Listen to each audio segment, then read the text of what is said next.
A pristine hospital ward is orderly, sanitized, and predictable, the opposite of the fragmented, chaotic reality of active addiction. Credentialed clinicians hold the institutional trust in these systems, but they often lack the shared experiential vocabulary required to build initial rapport with a patient. The peer recovery coach relies on a shared history of survival to establish that connection. However, educational stigma and institutional gatekeeping often prevent them from entering the room. This friction occurs because institutions misidentify the function of lived experience in a professional context. Lived experience recovery functions as a specialized structural layer within the healthcare ecosystem, separate from the clinical domain. We can define this layer using a map called the Collins window and validate its efficacy through the lens of cognitive development theory. These frameworks provide practitioners with a rigorously defensible methodology, allowing them to present their work to institutional gatekeepers with intellectual clarity. Resolving the boundary confusion between clinicians and coaches requires a map of the entire recovery ecosystem. This coordinate plane is the Collins window, a tool for separating different phases of care.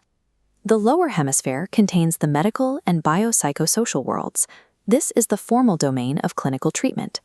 The upper hemisphere represents post-treatment. These mentorship and recovery coaching domains operate in the zone of wellness.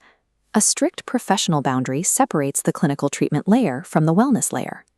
The systemic wellness practitioner, or SWP, sits in the intersection above that line.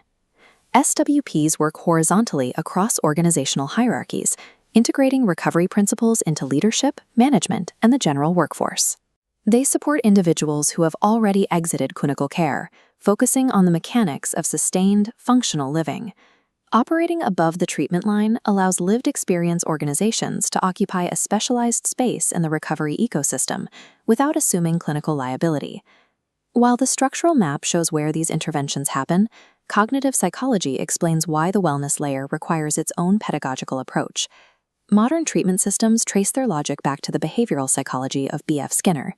Skinner's ABC model, action, behavior, consequence, led to recovery systems based on punishment and confrontation, such as incarceration or high-pressure rehab environments. Jean Piaget eventually challenged this by introducing social constructivism, suggesting that learning is a developmental process driven by lived experience and interaction. Lev Vygotsky further refined this logic with a concept that explains the mechanical advantage of recovery coaching, the zone of proximal development. The zone of proximal development, or ZPD, measures the experiential distance between the practitioner and the client. Consider a 12-year-old child of an alcoholic paired with an elderly psychiatrist who shares no part of that child's background. When the experiential gap is this wide, the client often rejects the intervention because there is no relatable context to anchor the advice. Now look at a newcomer who is still in the chaos of early recovery. A peer with 5 years of sobriety sits far down the scale, but a peer with only 30 days of sobriety sits immediately adjacent to the newcomer. The 30-day peer is in the optimal proximal zone. Their immediate challenges are identical to the newcomers, creating instant relatability. This proximity explains why the uncredentialed nature of lived experience is a functional asset rather than a clinical deficit.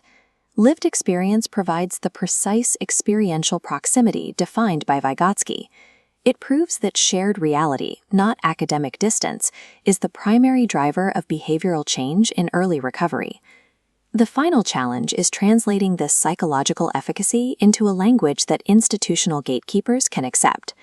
We can visualize the mismatch between corporate systems and recovery coaching using a simple matrix. The vertical axis tracks the process, from unstructured to structured.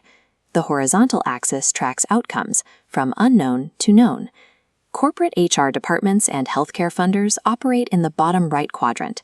They demand structured curricula, fixed academic qualifications, and predefined returns on investment before authorizing funding. Effective coaching typically exists in the opposite quadrant. Coaching is inherently relational and emergent. It relies on a solution-focused process that resists rigid, predefined curricula. This diagonal gap across the matrix is the source of the friction lived experience organizations encounter when bidding for contracts.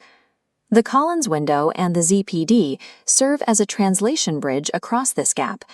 Practitioners can use these theories to demonstrate how their unstructured process targets specific, predictable behavioral outcomes.